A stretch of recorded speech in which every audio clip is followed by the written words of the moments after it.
السلام عليكم ورحمة الله وبركاته.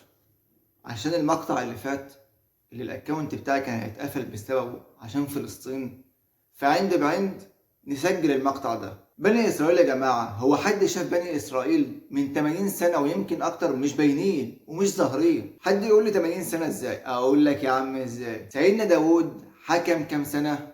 40 سنة. وسيدنا سليمان حكم كام؟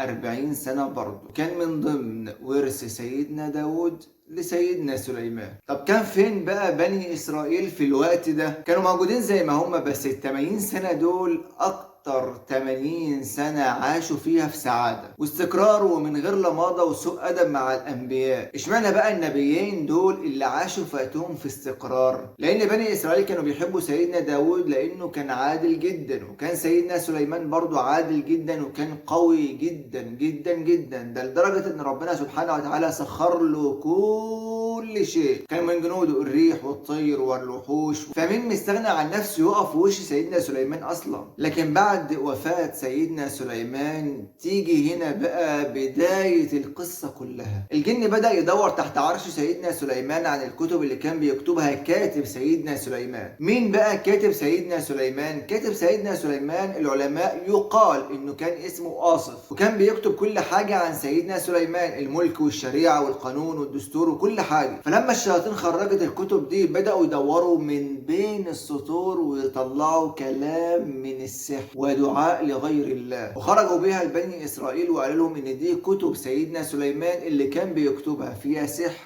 وكفر وشرك بالله، وكان مسخر الريح والجن والطير بالكتب دي وبالسحر ده. بني إسرائيل مسكوا الكتب وقرأوها وطلعوا فعلا إن هي كتب سحر وكفر بالله، فصدقوا للأسف إن سيدنا سليمان.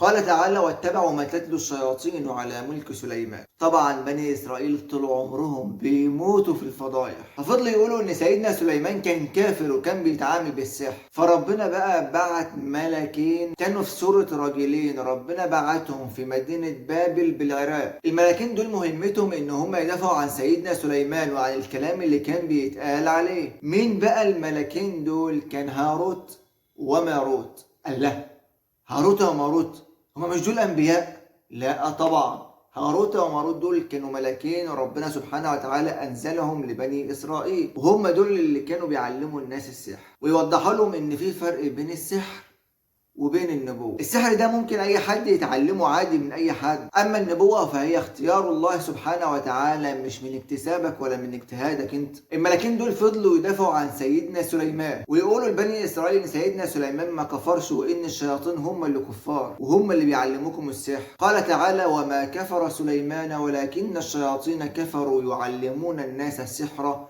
وما أنزل على الملكين ببابل هاروت وماروت. قال لهم برضو إن السحر ده ممكن يتعلموا عادي وعلموه ووروهم ألعابه وكل حاجة، بس ده كان من باب إن هم يعرفوا الشر ويبعدوا عنه، وحذروهم اوعوا تقعوا فيه. احنا بس بنعلمكم عشان تعرفوا الفرق ما بين السحر وما بين النبوة. لكن لازم أن تكونوا فاهمين ان السحر ده كفر وابتلاء من ربنا سبحانه وتعالى واختبار ليكم، فخدوا بالكم عشان هتضيعوا لو ما سمعتوش تحذيرنا ليكم وتعاملتم بالسحر اللي احنا علمناه لكم. وما يعلمان من احد حتى يقولا انما نحن فتنة فلا تكفر. بني اسرائيل بقى عملوا ايه بعد ما اتعلموا السحر ده؟ كالعادة ما بيسمعوش الكلام ابدا، وبقى ياخدوا العلم ده ويطبقوه، وبقوا يتعلموا من السحر دوت اللي يفرق ما بين الراجل ومراته، اللي يوقعوا في مشاكل، اللي يخلف كرب وشقاق. فيتعلمون منهما ما يفرقون به بين المرء وزوجه. لكن ربنا هنا ذكر حاجة مهمة جدا جدا جدا، وهي ان انت مش هيضرك حاجة